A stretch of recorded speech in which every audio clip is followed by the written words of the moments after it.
इब्राहिम ट्रावरे 30 सितंबर 2022 को Burkina Faso के सदर बने थे, लेकिन इससे पहले वो सिंपल एक फौज में कैप्टन थे। एक कैप्टन से सदर बनने का सफर कैसे शुरू हुआ? ये कैसे हुआ कि 29 सितंबर 2022 को रात को प्लान बनता है और प्लान बनने के बाद अगले दिन 30 सितंबर शाम तक बर्किना फासो की हुकूमत बदल चुकी होती है। एक कैप्टन पूरे बर्किना फासो की फौज की कमान कैसे संभालता है, और जब सदर दामिबा को खत्म किया जाता है, उसको सदारत से निकाल दिया जाता है, तो रास्ते में किस किस जगह से उनको सबसे खतरनाक जंग लड़ना पड़ी। जी हाँ दोस्तों, आज की वीडियो में आपको बताऊंगा कि इब्राहिम ट्रावरे एक कैप्टन से सदर बनना कैसे शुरू करता है और सदर बनने तक उसको कौन कौन सी कुर्बानियां देना पड़ती हैं, और रास्ते में कौन से ऐसे दुश्मन हैं जिन्होंने उसके रास्ते में सबसे बड़ी रुकावट बनने की कोशिश की।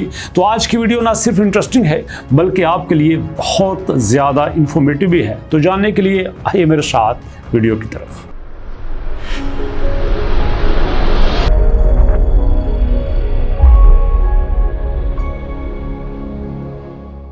बिस्मिल्लाहिर्रहमानिर्रहीम, अस्सलाम वालेकुम। अल्लाहुम्मा सल्ली अला मुहम्मदिन व अला आलि मुहम्मद कमा सल्लैता अला इब्राहीम व अला आलि इब्राहीम इन्नका हमीदुम मजीद। अल्लाहुम्मा बारिक अला मुहम्मदिन व अला आलि मुहम्मद कमा बारकता अला इब्राहीम व अला आलि इब्राहीम इन्नका हमीदुम मजीद। दोस्तों, सबसे पहले तो मैं आपका शुक्रिया अदा करता हूँ कि आपने मेरे ट्रस्ट को टूटने नहीं दिया। मैं हमेशा कोशिश करता हूं कि आपके लिए वो वीडियो बनाऊं जो फर्जी ना हो, जो इंटरनेट से ना ली गई हो, बल्कि जो फैक्चुअल हो और जो दुनिया के न्यूज़पेपर में, वेबसाइट पे आपको प्रूफ के साथ मिले।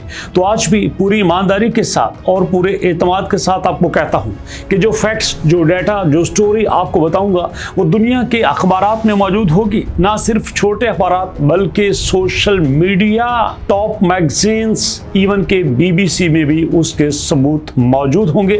आप चाहो तो आप उनके सबूत हासिल कर सकते हो। इब्राहिम ट्रावरे फौज में एक कोबरा यूनिट में कैप्टन की ड्यूटीज दे रहे थे। आपको बताता चलूं कि कोबरा यूनिट फौज की वो यूनिट है जो सबसे फ्रंट लाइन पे लड़ा करती है। जब भी दुश्मनों से मुकाबला होता है, कोबरा यूनिट की जिम्मेदारी सबसे ज्यादा होती है।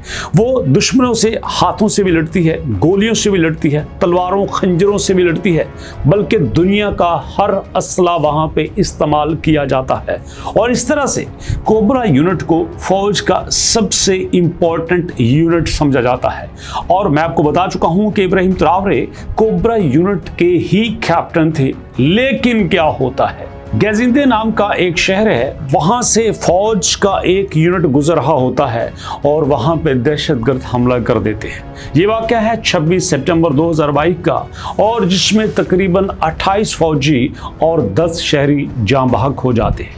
आप अच्छे से जानते हैं कि अगर सिंपल एक फौजी को गोली भी लग जाए तो फौज उसको कभी माफ नहीं करती, लेकिन इस हमले में 28 फौजी शहीद हो गए थे और फौज ये चाहती थी कि इस हमले का भरपूर तरीके से जवाब दिया जाए। और जब उस वक्त के मौजूदा सदर कर्नल पॉल हेनरी दामिबा से कहा गया कि सर, हमें फुली इजाज़त दीजिए, फ्री हैंड दीजिए ताकि हम दहशतगर्दों से निपट सकें, तो उनकी तरफ से कोई जवाब नहीं आया।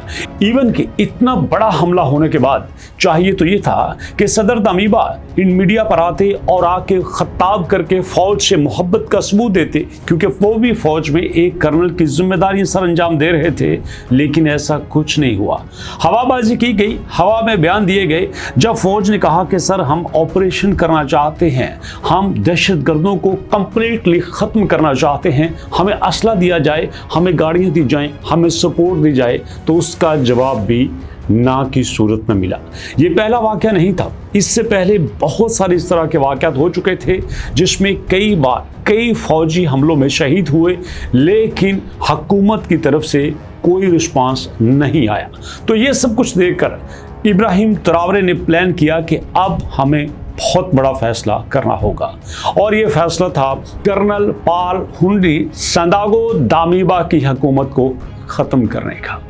और इस मिशन के तहत 29 सितंबर रात को 4 स्टेप में हुकूमत को ख़त्म करने का प्लान किया गया।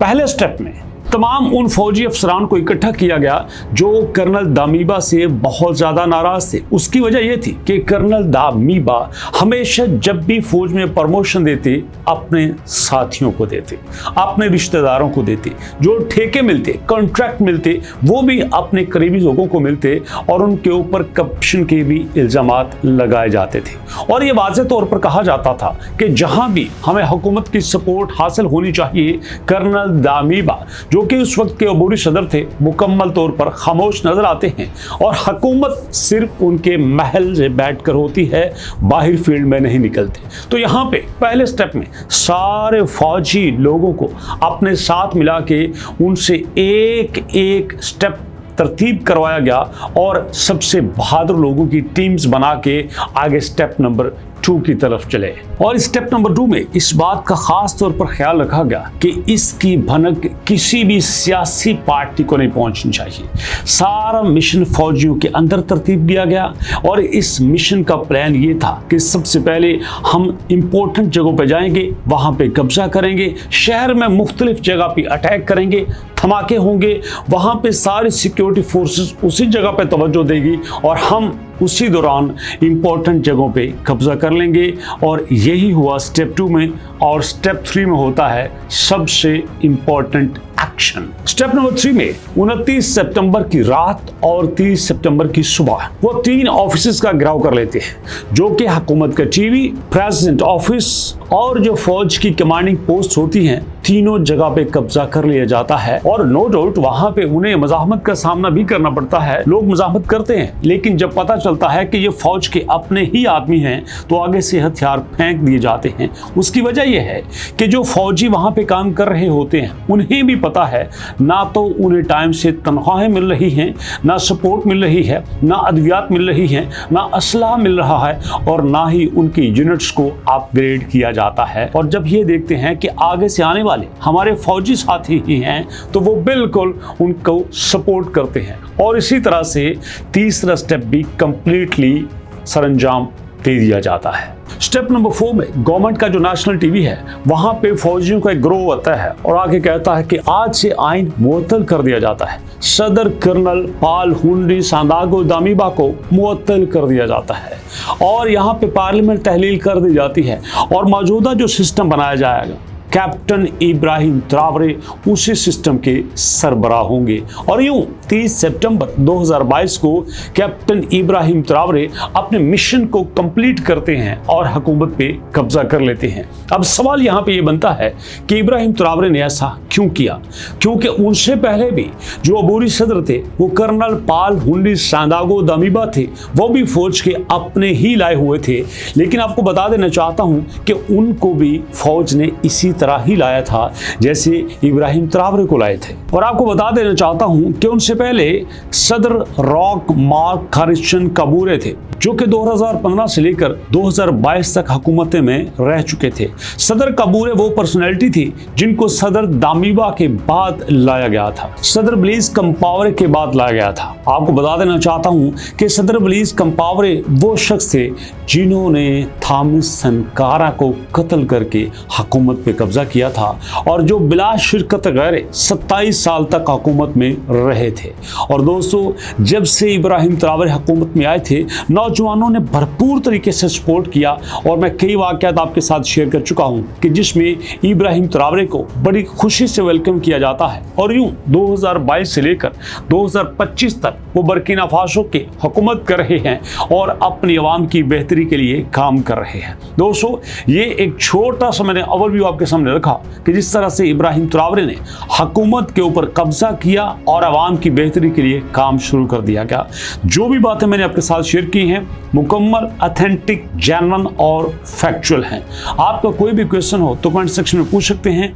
नेक्स्ट वीडियो आप कौन से टॉपिक पर देखना चाहते हैं कमेंट सेक्शन में जरूर बताइएगा और इंशाल्लाह मुलाकात करते हैं नेक्स्ट वीडियो में। तब तक के लिए अल्लाह की अमान।